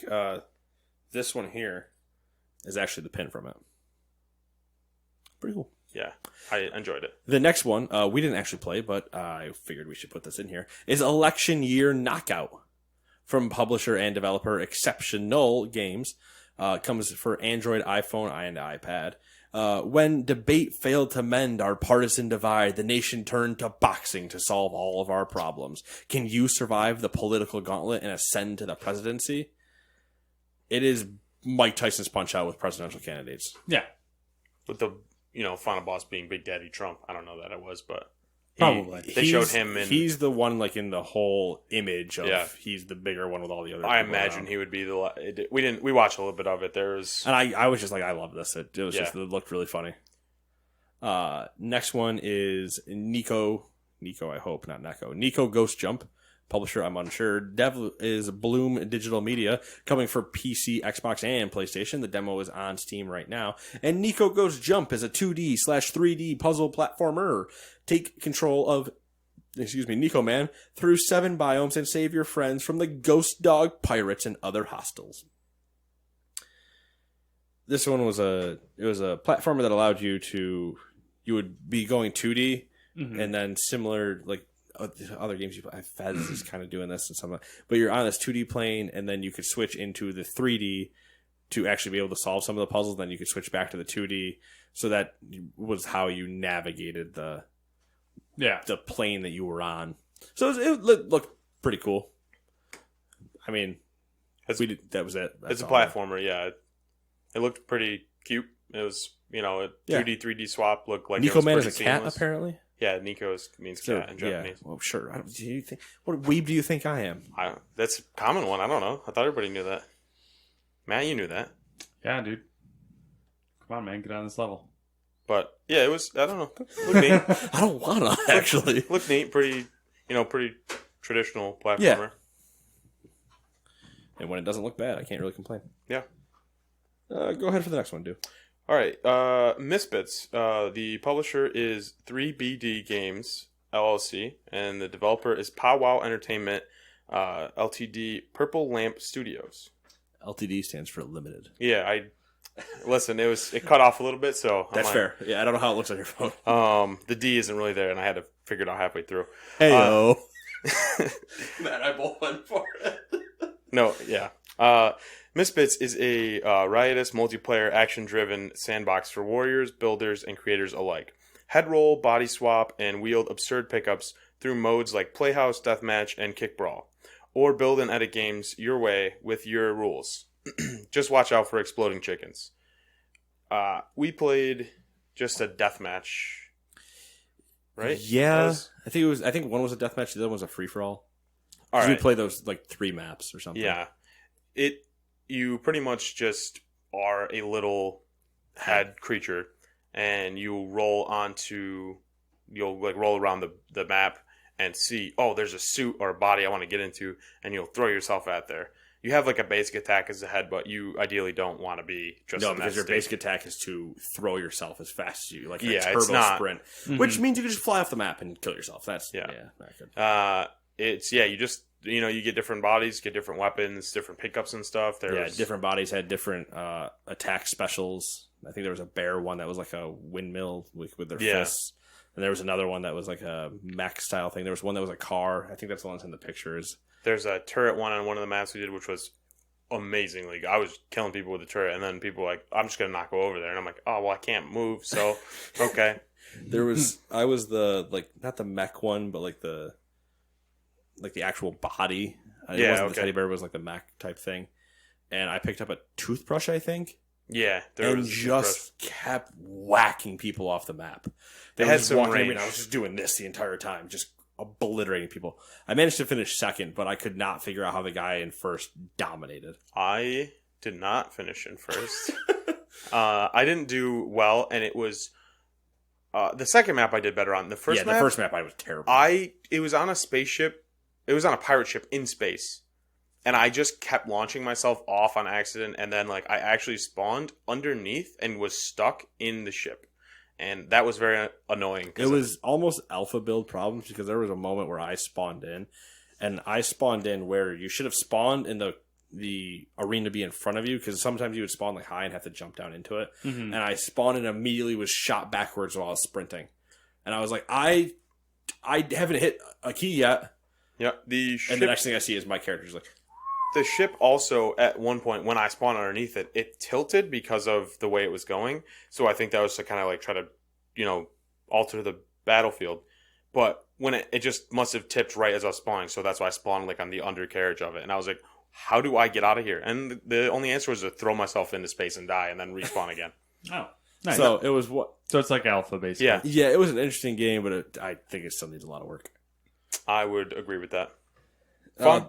The next thing is Parsec, and Parsec is developed by Parsec. It's blah, blah, blah, Parsec. It's not actually a game, more it is a tech. Parsec is less a game and more technology, as I just said. Literally, I should read my own fucking rating.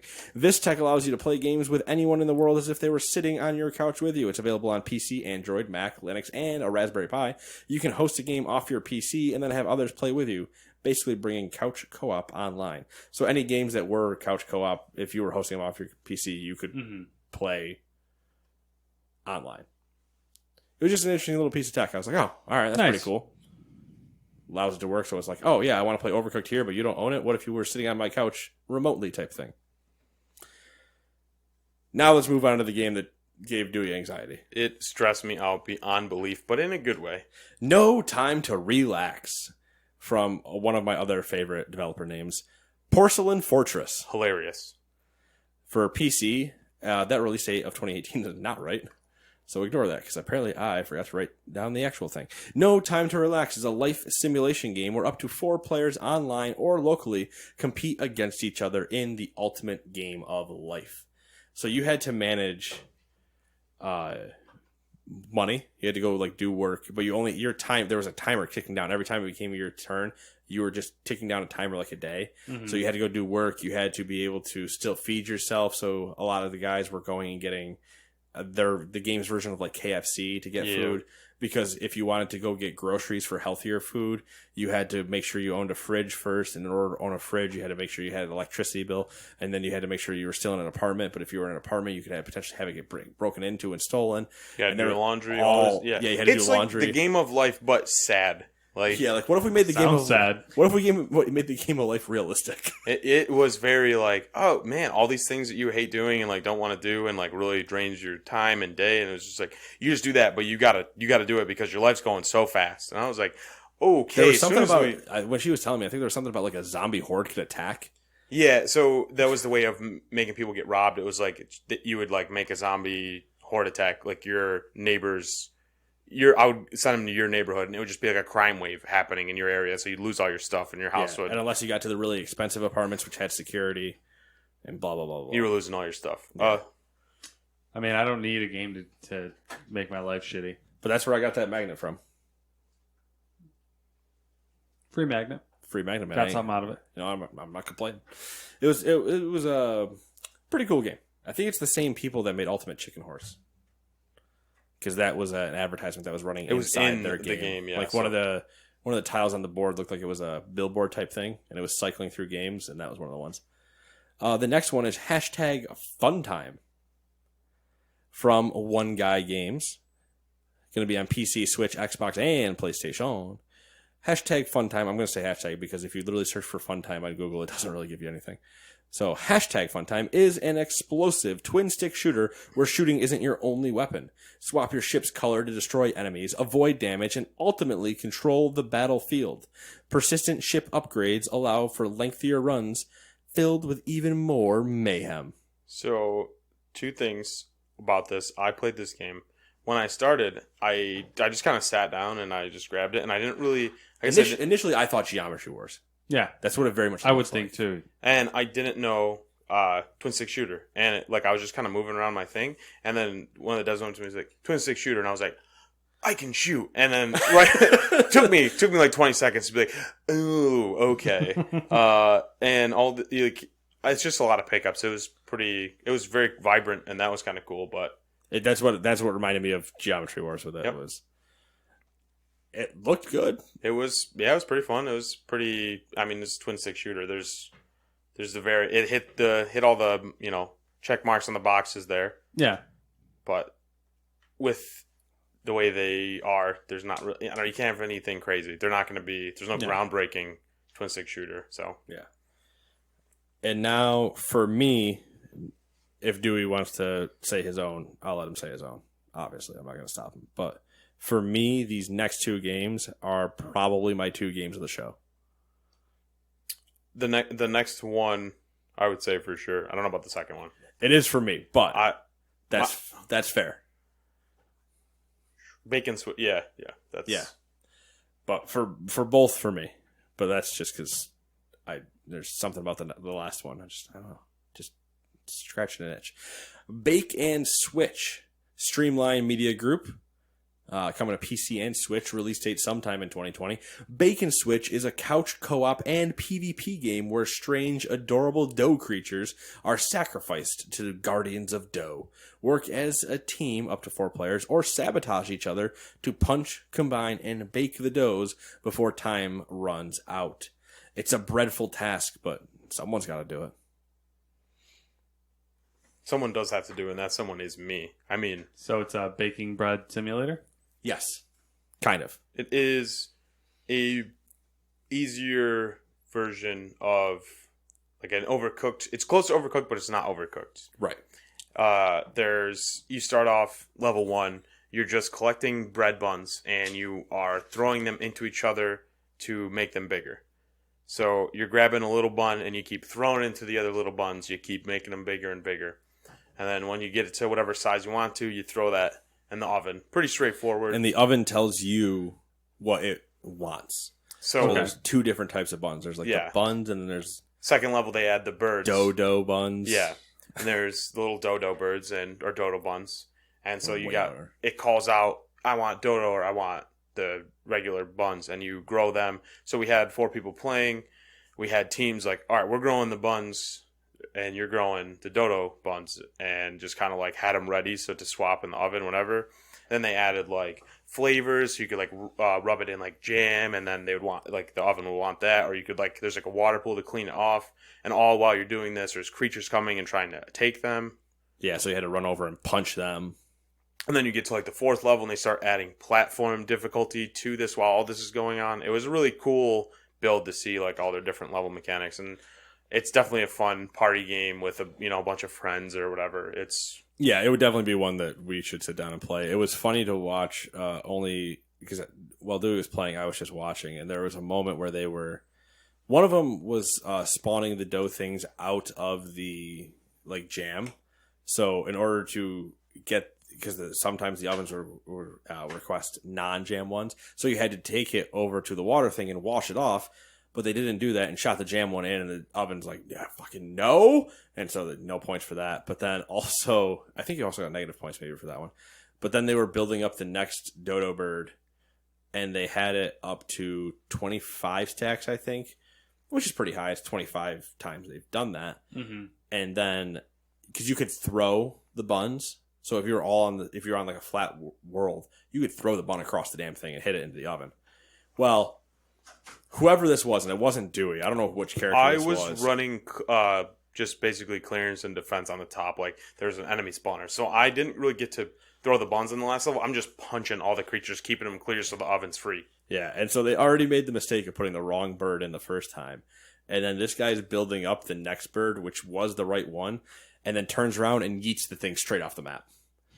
Just threw a 25 bird off the map, and I just started laughing. I hear Nate laughing and hear, no, and I'm like, what did we do? And I looked, and I was like, I don't know what happened. And Nate's like, you guys yeeted that. Like, it's gone. Yeah, there was a 25 bird that was ready to go, and they're just like, what if we threw it off the map and could never get it back again? So that one was pretty fun. I like that a lot. I would definitely say that's up there for my favorites that I played. That one reaches this pin. Oh, that's cute. And then while I'm talking about pins, this one here was from the Sniper Elite booth. Huh. Sharks. Sharks. Because they had Dead Army 4 there. Does it have friggin' lasers? It has friggin' lasers. It's a zombie shark. I don't think it has lasers. That's great. I don't know. And then the last game that I don't know if it's just the aesthetic that I love or it's going to be this puzzle-solving game that I'm really hoping takes off or something like that. But this is called Freshly Frosted from the Quantum Astrophysicists Guild for PC, Switch, Xbox, and PlayStation, hopefully out sometime in 2020. You solve puzzles in the world's most adorable donut factory. So what it would be, there was something about like only having 12 levels I saw on one thing, and I was like, there needs to be way more than 12 levels. I want there to be a ton of levels. But what it was you would, out of one part of this, so for this one, it's just that there's one donut producer. Sometimes there are multiple ones. And other than, for the picture that's in there, other than the donut receiver and the donut creator, there are 4 topping stations. There were times where there might be 2 donut creators or 2 donut receivers, and the donut receiver is specific to the type of donut it would receive. But then the entire rest of the floor is you putting down single square conveyor pieces to direct how the donuts go around. It's kind of like almost like a tower defense style game. Kind of. Something. So you'd be like, all right, donuts are coming out of here. I need to, and you have to do it in the right order. So for this one, it's frost, sprinkle, whipped cream, cherries, maybe it looks like. Because, as the dev told us, you're like, you can't put sprinkles on before you put frosting. They just won't stick. That's not how it works. So you had to do things in the right order too. And then it was just like, it was really simple, and something about it was super satisfying to me, and I was just all about it. I think he was hungry and wanted some donuts. That's also possible, but who doesn't want donuts? I want them all the time. Exactly. Donuts. Exactly. The only thing I can think of that we didn't put on this list is something we didn't play, but it looked really cool, which I thought I thought it was a bad idea, and then I saw it and looked up a little bit more about it afterwards. Is Maneater? Yes. Sounds familiar. It's the game where you play a shark. Oh yeah, I know that one. See, it's like, oh yeah, you play a shark, and I'm like, that's like kind of cool, but how cool can they really do it? And it looks you can eat more awesome. than sharks, or eat more than people as well. Right. It looks awesome. It's like you get lightning powers and They said mostly open world. There's like 8 maps or something. Mm-hmm. Like you just different parts of the sea. It's a whole quest to kill a fisherman that killed your mother and gutted you out of her womb.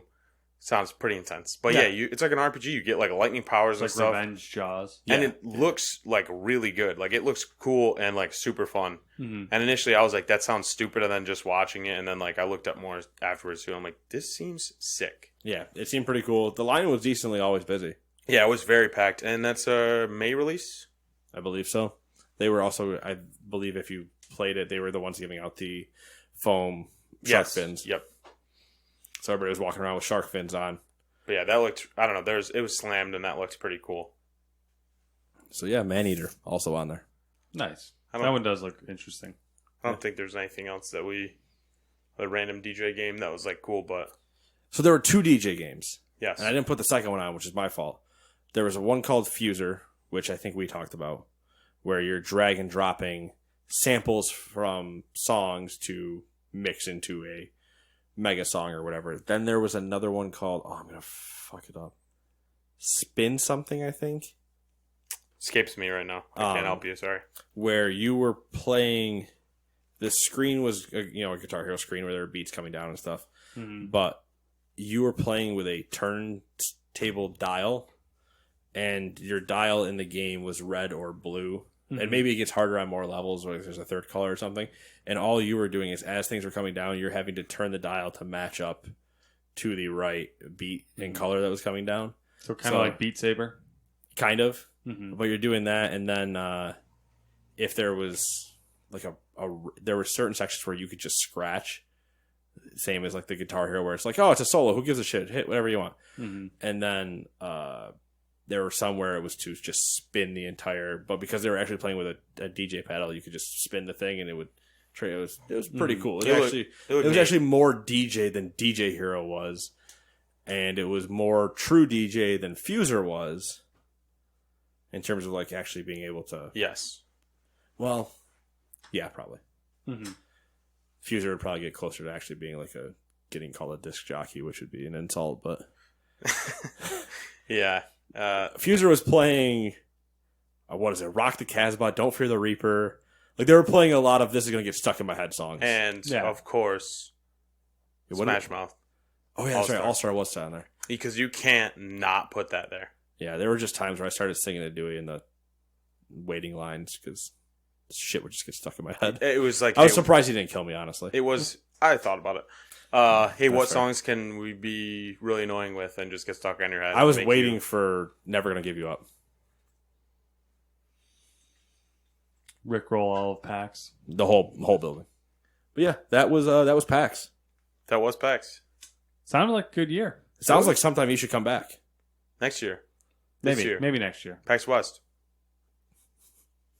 He's doing it. PAX Prime. This is just West now. It's just West. Yeah, it's just West now.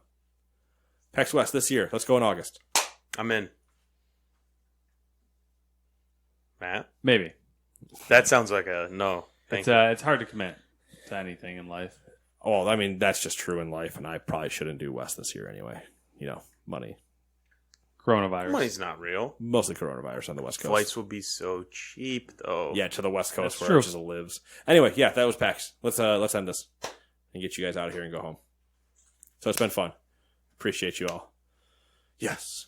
Have a good day, night, evening. Yeah, whatever you're listening to this, have a good one of those. I'll be thinking Have a good of one. you. Have a good one. Matt now looks like an Ewok. Have a good one. See you later.